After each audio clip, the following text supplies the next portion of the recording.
Hello and good morning, everyone. Just a few announcements so you remember that we will have our last test on Friday, and your first assignment, first literature assignment, is due today. So tonight. Make sure that you all submit your assignments and make sure you prepare for the test on Friday. So we're moving on to the next module, the next topic, regulation of gene expression. So next couple of lectures we will be talking about regulation of gene expression by different mechanisms in different organisms. Today we are going to talk about regulation of gene expression in prokaryotes. We will go over a negative and positive gene regulation in prokaryotes. We will talk about introduction to lambda phage regulation, and we will also talk about gene interaction and regulatory cascades, for example, lytic and lysogenic switch in lambda phage. We are following chapter 18 now, so these are the page numbers are noted here for chapter 18, where these materials are mostly from. Okay, let's see.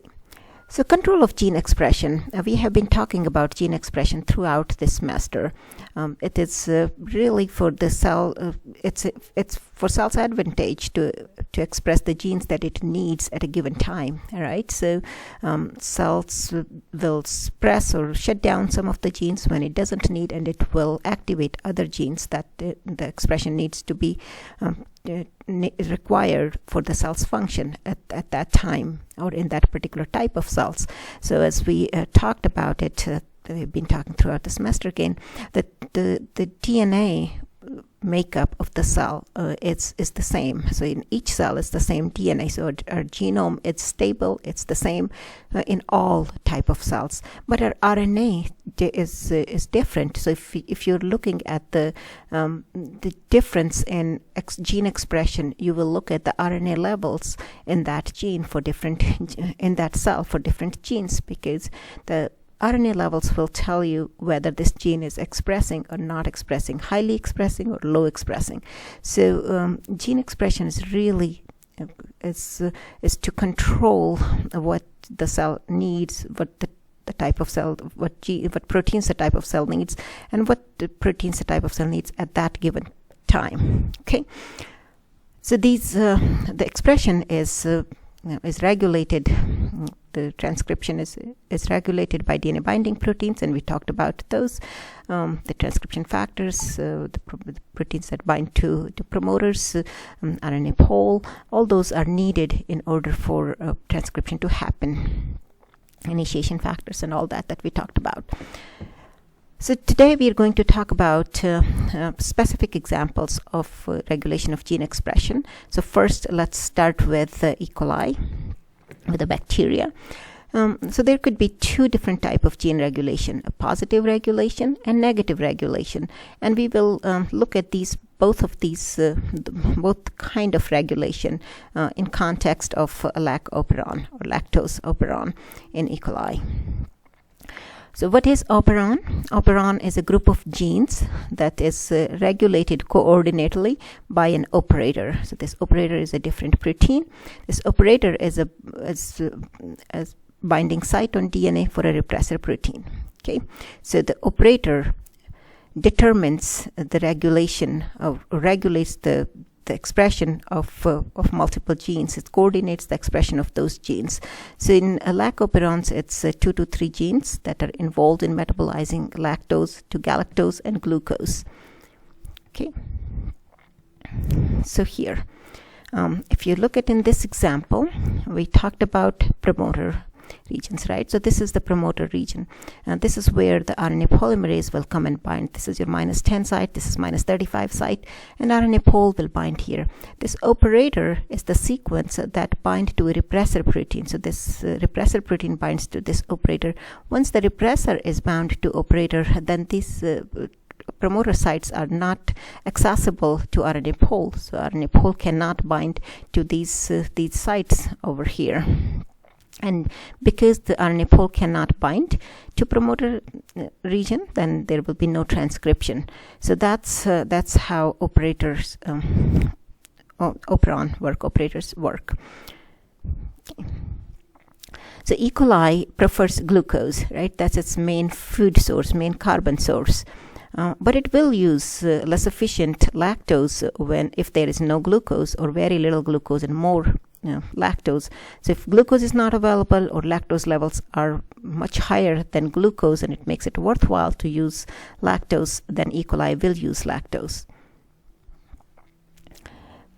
But the cell will, E. coli cell will sense both glucose as well as lactose to figure out whether it should activate the lactose digesting enzymes or not. So here, let's see, this is lactose. Lactose is broken down by beta-galactosidase in presence of water in E. coli, and it will make galactose and glucose. So it gives that high energy carbon source glucose to the cell, right? You might also remember beta-galactosidase. We talked about it earlier when we were talking about the tools of the blue-white colony, the cloning with blue-white colony selections, where if you have this beta-galactosidase, it converts X-gal into providing that blue precipitate. That blue precipitate is then it showed up in the colony as a blue colony, and you would know that the beta-galactosidase is working, or the lac operon is working in the bacterial cell. So here, this is the structure of lactose. This is allolactose. It's another sugar molecule, disaccharide. And this is X-gal that we talked about in the use of X-gal when we were talking about blue-white colonies, because beta-galactosidase can metabolize X-gal to provide that blue precipitate, and IPTG is also used along with X-gal. So negative regulation is in response to the amount of lactose. So when the cell is sensing amount of lactose. So remember, cell is sensing both amount of lactose as well as glucose. Okay, so when the cell is responding to the amount of lactose, so if there is no lactose present, then the lactose the enzymes that are required for lactose digestion aren't needed by the cell as well, right? Because there is no lactose, so no need of enzymes to convert lactose into galactosidase and glucose. So in that case, when there is no lactose in the environment, the repressor binds as a tetramer to the operator 1. So here, this is the tetramer, that's the lac repressor. It binds to the operator 1. So there are 3 operators, lac operator, this operator 1, operator 2, and operator 3. Once it's bind to operator 1, this is the promoter here. This binding of this lac repressor to promoter will change the conformation of the DNA, and this change of conformation of DNA will then bring these 2 operators together. So lac repressor will bind to both of these operators, or can also bind to this lac operator 3 as well, and make this loop formation. Because of this loop formation, now the promoter for lac promoter is not accessible to RNA polymerase. So that means that this operon is repressed now. It's not functioning. It's not making the proteins it would otherwise make, right? So look at in this example now. Let's see. So this repressor masks the promoter, so the RNA polymerase cannot bind to initiate the transcription. Now this control is called negative control because the element binding to DNA shuts down the transcription. Okay, if it's promote transcription, it will be positive regulation. If it shuts down, it will be negative regulation. So now let's see here. This is when you have both glucose and lactose in the environment. In presence of lactose, there will be a basal level of transcription because this operator is not bound to repressor now. However, this RNA pole will bind to the promoter, and there will be some expression of these lac operon gene members because, sorry about that, because this binding of this protein, we will talk about this CAMP binding later. Binding at this cap site, it's a catabolite activating protein site. Binding at this of cap at this site is what really activates the transcription. But in absence of this, it will still be basal level of transcription. But if there is no lactose, only glucose is present, then the repressor will bind to operator and there will be no transcription. Okay, so in absence of lactose, no transcription. In presence of lactose and absence of glucose at this time, because the cell has to completely switch to lactose digestion because there is no glucose, then these cap proteins will bind to cap site and these will activate this transcription. That means there will be activated level of transcription. So they will be producing a lot of beta-galactosidase enzymes in order to catabolize or metabolize that lactose into galactosidase and glucose. Okay. Now, if lactose is present, so we talked about what happens if lactose is not present, then the lac repressor binds here. We also talked about what happens when lactose is present, for example, in this in here, right? So when lactose is present, a small amount of sugar, allolactose. So this is allolactose, which we showed you this in the previous slides. Here, allolactose is right here. Okay, so this allolactose acts as an inducer. This allolactose, it says a beta-1,6 linkage, is formed within the bacterial cell. So bacterial cell always make a small amount of this allolactose because it's an inducer. It can tell what it can sense the presence of lactose. This allolactose fits into the repressor protein on a site other than active site, so it's an allosteric modulator. So allolactose binds to this repressor protein, this lac repressor protein here, and now because of binding of this allolactose to repressor, the conformation of this repressor changes, and this will change in its shape, its conformational change, and it cannot bind to this site and now. So this lac repressor cannot bind to lac operator because of the allolactose bound to this repressor.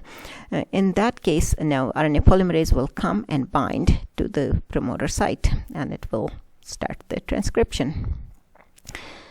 Now this as I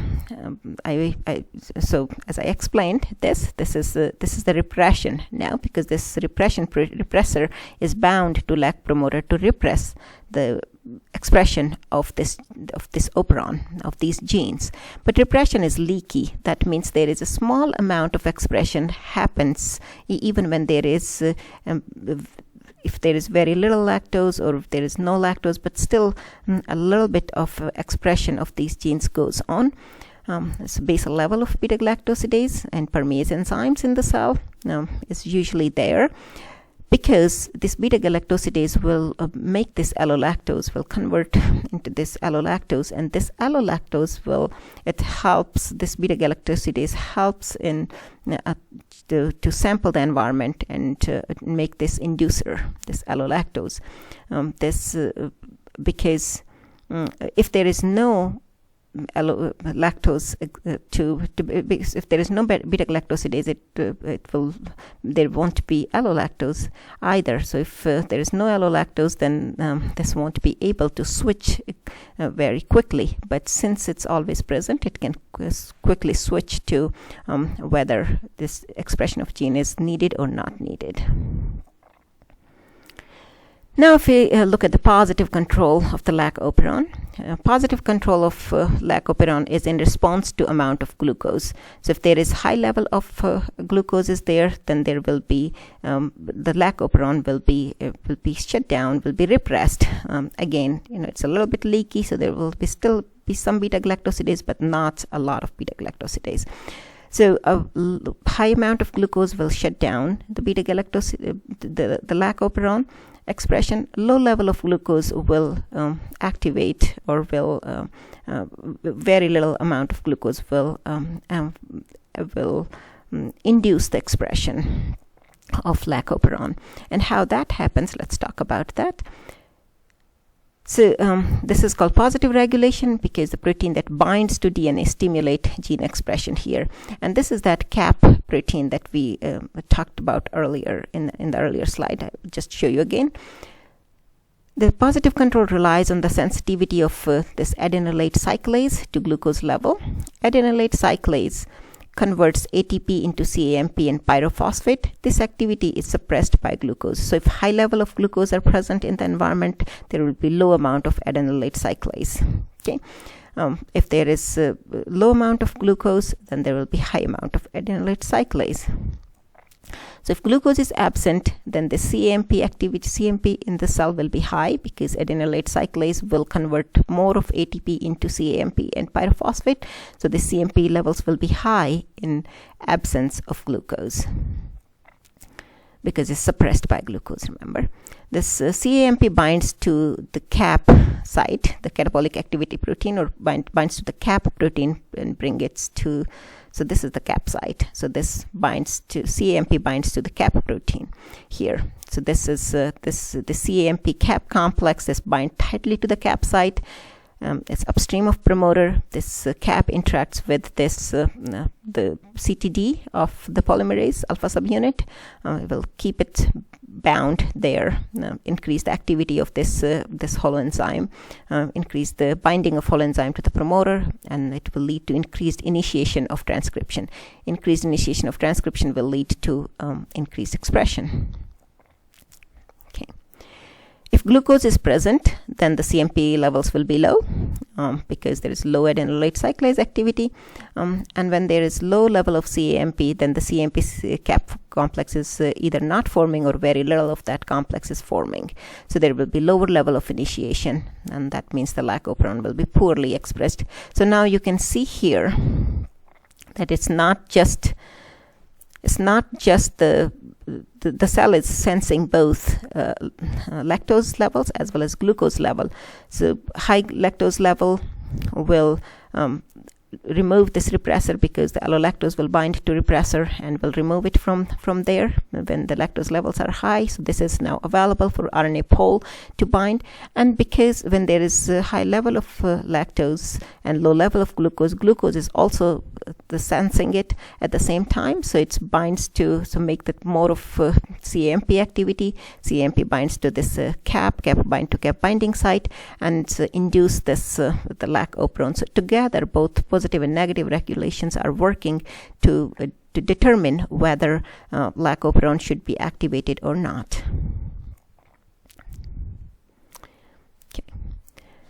Okay. So if the cell have both glucose and lactose present, and we talked about this example here, if both are present, glucose and lactose, in that case there will be basal level of transcription occur for lac-operon. Okay.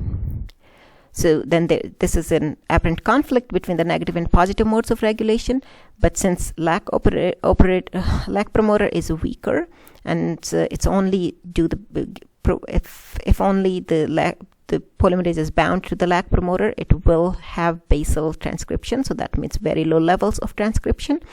But so it requires the binding of that CAMP cap to the cap site in order for transcription to be higher levels. So when there are both glucose and lactose present, the cell will determine if the lactose is enough to use both lactose digestion metabolism as well as glucose metabolism, or just shut down, or just only do the basal level for lactose. So that will determine how much of glucose is there.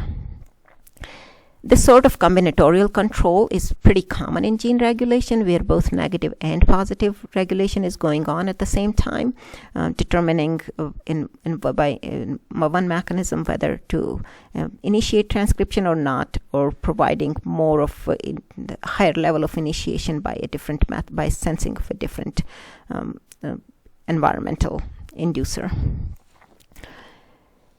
So in these, something to keep in mind, these repressor, activator, and inducers are trans-acting element. That means they can diffuse through the cell and work at different sites, whereas the promoter and operator are cis-acting elements because they are on the same DNA strand where this regulation needs to occur.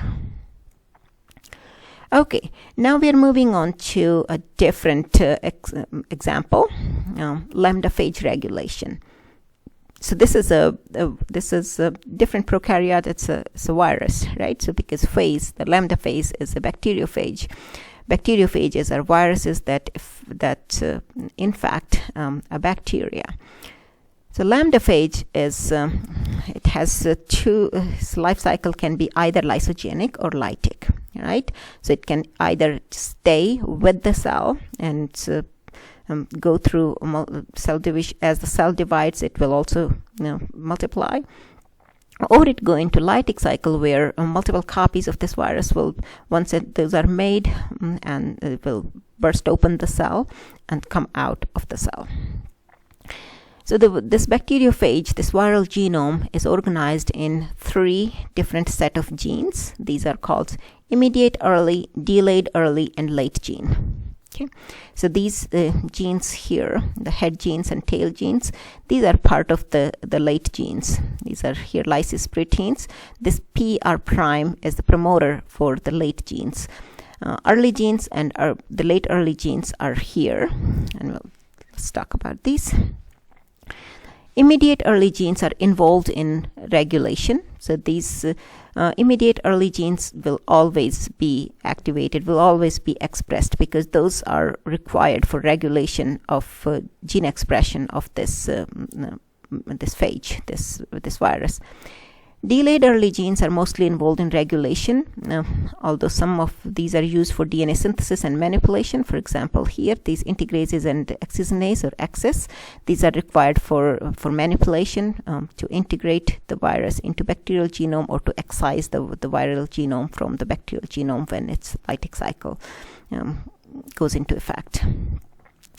Late genes encode structural proteins to make the phage head and tail, and these will be needed during the lytic cycle because if the cell is in lysogenic cycle, it doesn't need head genes and tail genes because it's not packaging its DNA into that viral envelope, into that the head and tails, that viral structure.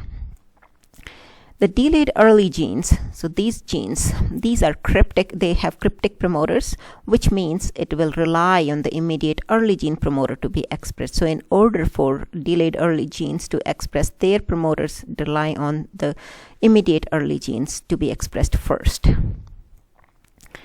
So late gene on the right arm here, these have their own promoter, the PR prime. As I mentioned, this is their own promoter, so these genes will be made from that promoter. Now let's just review the bacteriophage life cycle. So this is bacteria. This is the phage. Phage inject its DNA into the bacteria. This DNA will, the lambda repressor proteins will try to find these in the bacteria, but once it gets inserted, gets integrated into the genome, here it is, the lambda genome integrated with the bacterial genome. So these delayed early genes will be expressed at this, need to be expressed for this integration of viral genome into the bacterial genome. So now it has 2 ways. It can either go into lysogenic growth, so that means that it will stay integrated within the bacterial cell. As the bacteria grow, the bacteria multiply, the virus will also multiply. Or it can go into a lytic growth, where these induction of late phage genes will happen, and these will the head and tail will be formed. These DNA will be packaged into these head and tail, and they will break the bacterial cell wall and come out, and in fact another cell, bacterial cell. Now the immediate early genes, the 2 of these immediate early genes, CRO right here and N right there. This CRO and N, CRO is the control of repressor and other things. So I didn't make the other things, that's what it's called. It's the control of repressor, and O stands for other things. So this is a repressor protein that promotes lytic growth. So if this this CRO is expressed, that means that repressor protein is expressed. That means the repressor protein will repress expression of the late phase genes. Okay, so it's the repressor is always expressed in the beginning, because the cell has to determine whether to go into lysogenic or lytic phase, and unless it determines that, it keeps the lytic phase shut down. N is an RNA binding protein. Delayed early genes, there are multiple of these delayed early genes, so C1, C2, C3. Let's see, this is C2, C1 here, C2 there, and C3 here. C1 is a lambda repressor. It promotes lysogenic growth, so similar to CRO. C1 is also makes repressor, which will promote lysogenic growth. That means it will repress lytic growth. C2 also represses lytic growth, so you can see that there are multiple genes that do the same thing. They all repress lytic growth. C3 stabilizes C2. The C2, because C2 is the most important repressor for lytic growth, and the C2 need to be stabilized, because higher activity of proteases will chew up this C2, and when C2 is not there, then lytic growth will not be repressed efficiently. So C2 need to be protected from proteases, and C3 does that function. Axis, this here excisinase and integrase and ATT. ATT you might remember, ATTP and ATTB site for integration of the bacteriophage into the bacterial genome. So ATTP will be the phage integration site, and ATTB will be the bacteria integration site, right? So all these genes are important for integrating lambda DNA into E. coli and also excising it. So these are required for site-specific recombination into the bacterial genome, and the excisinase is required for excising it during the lytic phase. O and P will promote replication of lambda DNA. These are so that's why these delayed early genes are needed along with immediate early genes. Q functions similar to N, so it's here. So N is an RNA binding protein, but Q is a DNA binding protein instead. So here's Q. Okay. So those were early genes and delayed early genes. Now late genes are the genes that will be beneficial if it will be required if the phage goes into lytic cycle. So SR, break the cell wall, and there are various head and tail protein genes. So these are here head and tail protein genes. These will be required to make phage particles. There are regulatory elements between C1 and CRO. So this is C1, this is CRO. I remember CRO is the early gene, and C1 is delayed early gene. So these regulatory element between C1 and CRO are overlapped by three operators, operator 1, 2, and 3. So here this is CRO, this is C1, operator 1, 2, and 3 are here. These C1 protein, which is a lambda repressor, it binds preferentially to OR1, to here, to this part of the operator. And the CRO protein binds to a different repressor, which preferentially bind to OR3. So here, so the CRO will bind to OR3, C1 will bind to OR1. So they keep these, so they bind to these operators in order to keep the genes from, because again those are the repressors. So these bind here in order for them to stay repressed for these genes. When lambda infects a cell, its early gene expression begins. Transcription begins from PL, so here from N, from PL and PR. So this is PR for immediate early genes, N and CRO expression. Transcription also initiates from PR prime, which is for late genes, but this will initiate, but there will be no RNA synthesis happen at this point, because only initiate, but it doesn't go further into initiation, or doesn't go into elongation. But there will be no transcription. Transcription stops before RNA can be produced, so there is no expression of late genes because of these expression of the repressors here. Because these repressors are expressing here the CRO specifically at this point, then it will not let this initiation to go further. Both N and CRO, so here's N, here's CRO, these are both early gene. They both have row-dependent terminators at the end of their coding regions, so RNA pole will dissociate from DNA, so it will not, so it's not like this, once it starts it just goes all the way here. It will stop where and RNA pole will dissociate. So it doesn't matter whether the phase enters into lysis or lysogeny. Immediate early and delayed early genes are expressed in the beginning of the life of this virus. When the virus infects, the bacteriophage infects the bacteria, it goes into the bacterial cell. The expression of these genes will initiate immediately as it goes into the cell. If it finds the correct environment, these genes will start expressing. The lysis phase requires, going into lysis requires continued expression of the lambda genome. The whole genome need to be expressed in order for the viral particle to phage to not only just replicate the DNA, but also make the viral particle, the envelope, the head and tail structure. So for lysis, the whole genome needs to be expressed. But for lysogeny, it doesn't need the whole genome. It only needs just a few genes in early genes and delayed early genes. It does not require the late genes. So it needs for lysogeny. In lysogeny cycle, the phage is the phage shuts down as of his genome as much as possible, or as it tries to keep only the essential genes expressing. So whether to go into lysis or lysogeny phase is made by delayed early C2 protein. This C2 protein, so by default, the phage is the phage chooses to go into lysis cycle, right? That's why it has to be actively repressed.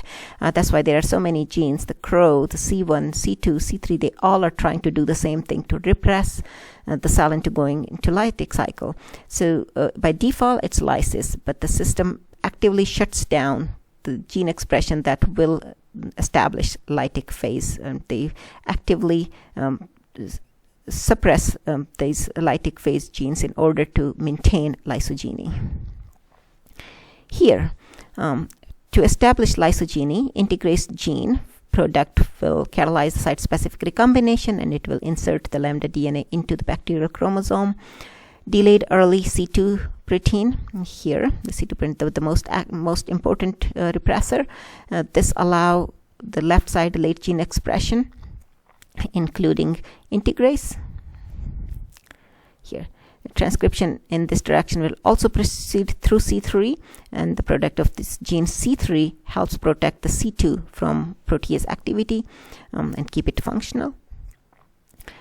So delayed early and late gene products drive the lytic cycle, and they must be silenced in order for lysogeny to be maintained, right? So some of the delayed early, like excisinase, will promote lytic growth, so these need to be suppressed in order for lysogenic cycle to be to keep moving, because in lysogenic cycle, as you recall, the genome virus wants to shut down as many genes as possible.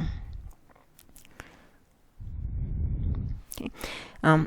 Just to keep in mind, C2 is very important for the silencing of these late genes and some of the delayed early genes as well, and that's why its need to be active, to stay active, and that's why the C3 protects the C2 from protease degradation.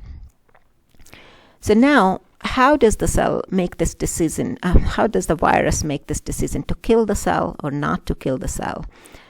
So that depends on a lot on the environment of the bacteria is in. So if the bacteria is healthy, if there is a lot of food, virus might want to go into lytic phase because it knows that there is plenty of bacterial cell around. If it comes out of that bacterial cell, it can infect other bacterial cell. There is plenty of food for the bacteria to grow, so for virus to grow.